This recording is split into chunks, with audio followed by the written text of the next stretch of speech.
35º dia. O poder de Deus na fraqueza. Somos fracos, mas pelo poder de Deus viveremos com Ele para servir vocês. Coríntios capítulo 13, versículo 4. Eu estou com você. Isso é tudo o que você precisa. Coríntios capítulo 12, versículo 9a. Deus realmente gosta de usar pessoas fracas. Todo o mundo tem fraquezas. Na verdade, você tem uma coleção de defeitos e imperfeições, físicas, emocionais, intelectuais e espirituais. Você também pode viver situações incontroláveis que o enfraquecem, como obstáculos financeiros e de relacionamentos. O mais importante é o que você faz com isso. Normalmente, negamos nossas fraquezas, as defendemos, damos desculpas, escondemos e tornamos a senti-las. Isso impede que Deus as use da forma que deseja. Deus tem uma perspectiva diferente de sua fraqueza. Ele diz: os meus caminhos são mais altos do que os seus caminhos, e os meus pensamentos mais altos do que os seus pensamentos. Isaías, capítulo 55, versículo 9. Então, ele muitas vezes age de forma diametralmente oposta ao que esperamos.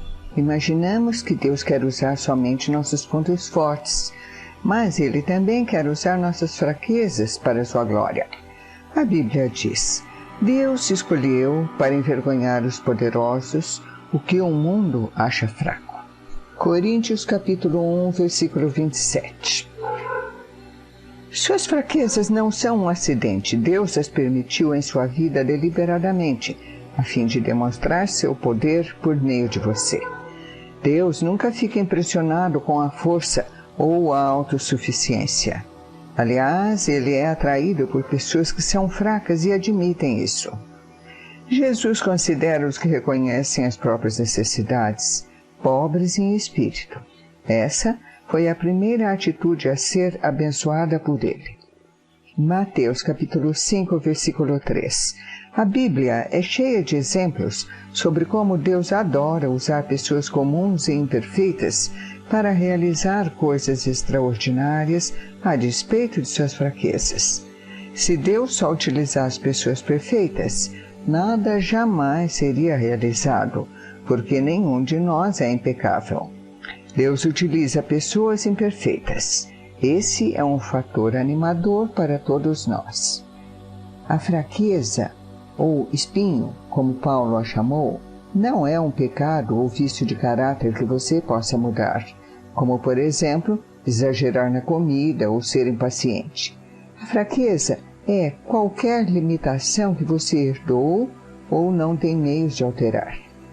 Poderá ser uma limitação física, como uma deficiência, uma doença crônica, a vitalidade naturalmente baixa ou uma inaptidão.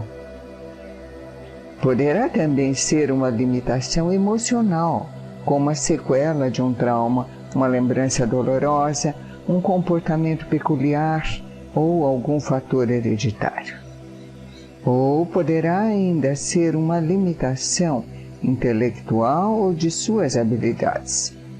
Nem todos somos absolutamente brilhantes ou talentosos. Quando você pensa nas limitações de sua vida, pode sentir-se tentado a concluir: Deus nunca poderia me usar. Mas Deus jamais fica limitado pelas nossas limitações. Aliás, Ele gosta de pôr seu grande poder em embalagens comuns. A Bíblia diz: somos como vasos de barro nos quais esse tesouro é armazenado. O poder real vem de Deus e não de nós. Coríntios capítulo 4, versículo 7. Como a cerâmica comum, somos frágeis, falhos e quebramos com facilidade. Mas Deus irá nos usar se permitirmos que Ele trabalhe por meio das nossas fraquezas. Para que isso aconteça, devemos seguir o exemplo de Paulo. Admita suas fraquezas. Confesse suas imperfeições, pare de fingir que é perfeito e seja honesto sobre si mesmo. Em vez de viver dando desculpas e se recusando a aceitar, Identifique sem pressa suas fraquezas pessoais. Você pode até mesmo fazer uma lista delas. 2 grandes confissões do Novo Testamento demonstram o que é necessário para uma vida saudável. A primeira foi de Pedro, que disse a Jesus: Tu és o Cristo, o Filho de Deus vivo. Mateus capítulo 16, versículo 16.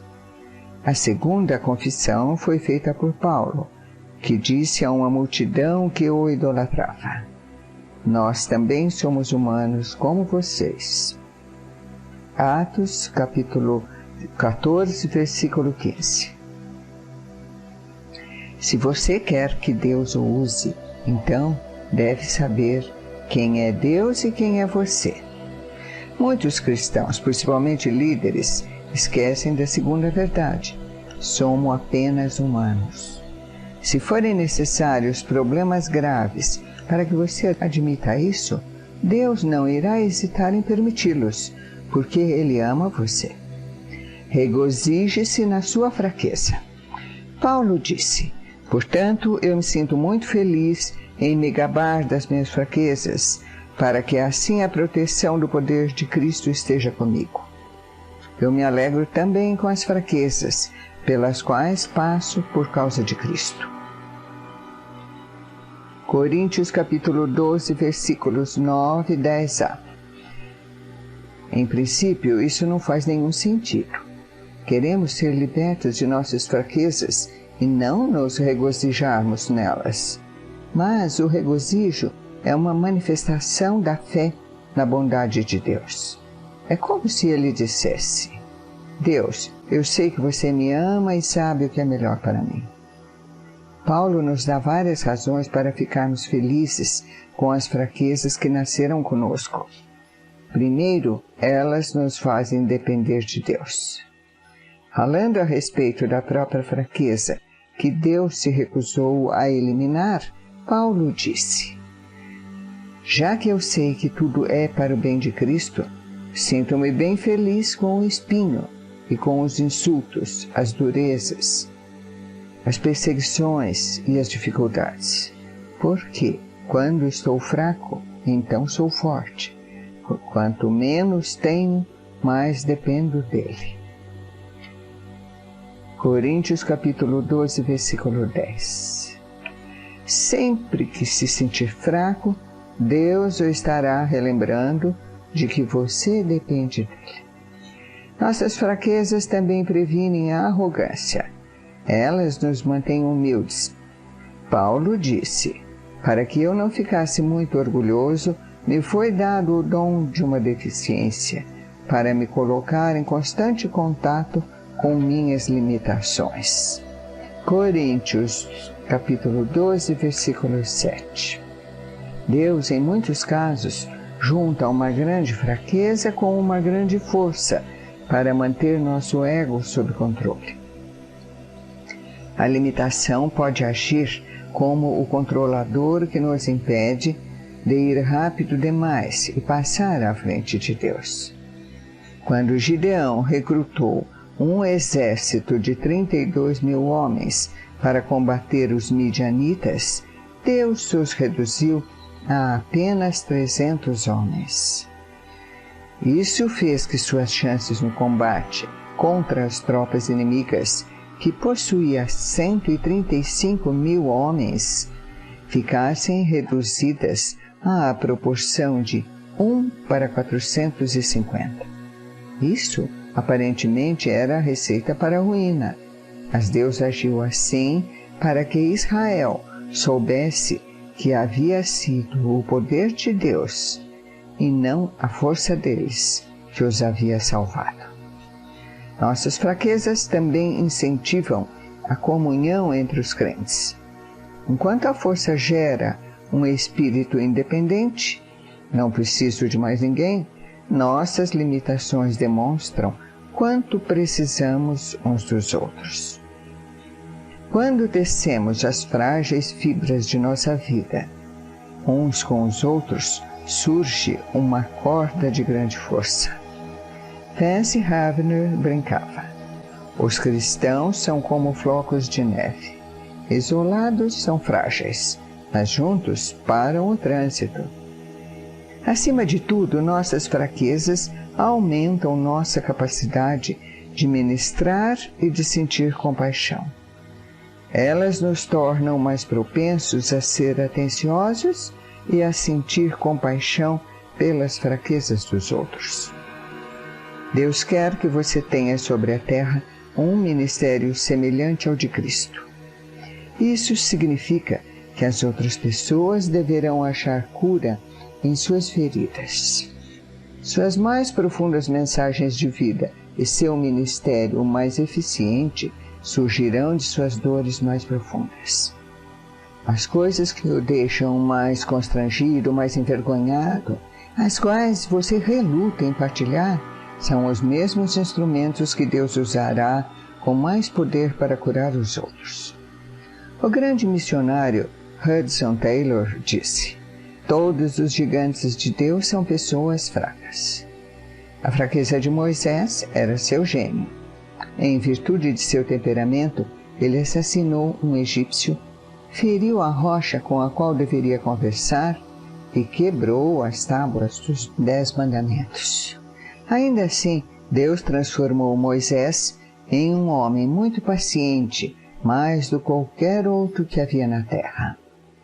Números capítulo 12, versículo 3. As fraquezas de Gideão eram a baixa autoestima e profunda insegurança, mas Deus o transformou em um poderoso homem de valor. Juízes capítulo 6, versículo 12. A fraqueza de Abraão era o medo. Não uma, mas 2 vezes ele afirmou que a esposa era sua irmã para se proteger. Mas Deus transformou Abraão no pai de todos os que creem. Romanos capítulo 4, versículo 11. Impulsivo e sem força de vontade, Pedro se tornou pedra.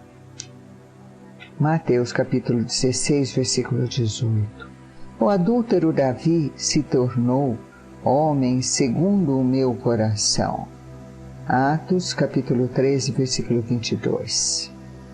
E João, um dos arrogantes filhos do trovão, se tornou o apóstolo do amor. A lista poderia seguir interminavelmente. Não tenho tempo para falar de Gideão, Baraque, Sansão, Jefté, Davi, Samuel e os profetas, os quais, pela fé, da fraqueza tiraram força.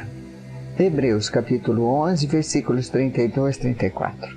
Deus é especialista em transformar fraqueza em força. Ele quer pegar sua maior fraqueza e transformá-la. Partilhe suas fraquezas de forma sincera. O ministério começa com a vulnerabilidade. Quanto mais você abaixa a guarda, tira a máscara e conta suas lutas, mais Deus poderá usá-lo para servir aos outros. Paulo foi um exemplo de vulnerabilidade em todas as suas cartas. Ele contava abertamente suas falhas. Quando quero fazer o bem, não o faço, e quando tento não cometer erros, acabo errando do mesmo jeito. Romanos, capítulo 7, versículo 19. Seus sentimentos. Meus queridos amigos de Corinto, eu contei-lhes tudo quanto sentia. Eu os amo de todo o coração. Coríntios, capítulo 6, versículo 11. Suas frustrações. Fomos esmagados e totalmente oprimidos. Pensamos que jamais iríamos sobreviver àquela situação. Coríntios, capítulo 1, versículo 8. Seus medos. Quando vim até vocês, eu estava fraco, amedrontado e trêmulo. Coríntios capítulo 2, versículo 3. É lógico que a vulnerabilidade é arriscada. Pode ser assustador baixar as defesas e abrir a vida aos outros. Quando você expõe seus fracassos, sentimentos, frustrações e temores, você arrisca ser rejeitado. Mas os benefícios valem o risco. A vulnerabilidade liberta emocionalmente. Quando nos abrimos, aliviamos a tensão e dissipamos nossos medos, o que é o primeiro passo rumo à liberação. Nós já vimos que Deus dá graça ao humilde, mas muitos não compreendem a humildade. Ter humildade não é se rebaixar ou negar a própria força, mas ser sincero sobre suas fraquezas. Quanto mais franco você for, mais terá da graça de Deus. E também receberá a graça dos outros. A vulnerabilidade é uma qualidade cativante. Somos naturalmente atraídos por pessoas humildes. A pretensão traz aversão, mas a autenticidade atrai. E a vulnerabilidade é o caminho para a intimidade. É por isso que Deus quer usar suas fraquezas, e não apenas seus pontos fortes. Se as pessoas só puderem ver seus pontos fortes, irão desanimar e pensar: bem, melhor para ele, mas nunca poderei fazer isso. Entretanto, quando veem Deus usá-lo, apesar de suas fraquezas, animam-se e pensam: talvez Deus também possa usar-me. Nossos pontos fortes criam competição, mas nossas fraquezas criam a vida em comunidade. Em algum ponto da vida, você terá de decidir se quer impressionar ou influenciar as pessoas. Você pode impressionar as pessoas de longe, mas tem de chegar perto para influenciá-las. E quando você fizer isso, elas poderão ver suas imperfeições. Não há nenhum problema. A qualidade essencial em um líder não é a perfeição, mas a credibilidade. As pessoas devem ser capazes de confiar em você, caso contrário, não o seguirão. Como você constrói credibilidade? Não fingindo ser perfeito, mas sendo sincero. Glorie-se na sua fraqueza. Paulo disse: de uma experiência assim vale a pena gloriar-se, porém não vou fazê-lo. Vou apenas gloriar-me de quão fraco sou e quão grandioso é Deus para usar uma fraqueza dessas para a sua glória. Coríntios, capítulo 12, versículo 5b. Em vez de posar como ícone de invencibilidade e autoconfiança, veja a si mesmo como um troféu da graça de Deus. Quando Satanás apontar as fraquezas que você tem, concorde com ele e encha o coração de louvores a Jesus, que compreende as nossas fraquezas. Hebreus capítulo 4, versículo 15a. É ao Espírito Santo que nos ajuda em nossa fraqueza. Romanos capítulo 8, versículo 26a. Algumas vezes, entretanto, Deus transforma um ponto forte em fraqueza, a fim de nos usar ainda mais. Jacó foi um manipulador, passou a vida conspirando e então fugindo das consequências. Certa noite, ele lutou com Deus e disse: eu não o deixarei ir enquanto não me abençoar. Deus disse: tudo bem, mas então lhe deslocou a coxa do quadril. O que significa tudo isso? Deus torrou a força de Jacó. O músculo da coxa é o mais forte do corpo humano e a transformou em fraqueza. Daquele dia em diante, Jacó passou a mancar, para que jamais voltasse a fugir. Isso o forçou a depender de Deus, quer desejasse, quer não. Se você quer que Deus o abençoe e o use de forma poderosa, deverá estar disposto a mancar pelo resto da vida, pois Deus usa pessoas fracas. 35º dia, pensando sobre meu propósito. Um tema para reflexão. Deus opera melhor quando admito minhas fraquezas. Um versículo para memorizar. Minha graça é suficiente para você, pois o meu poder se aperfeiçoa na fraqueza. Coríntios capítulo 12, versículo 9a. Uma pergunta para meditar. É possível que eu esteja limitando o poder de Deus na minha vida por esconder minhas fraquezas? Sobre o que é preciso ser sincero que possa ajudar as pessoas?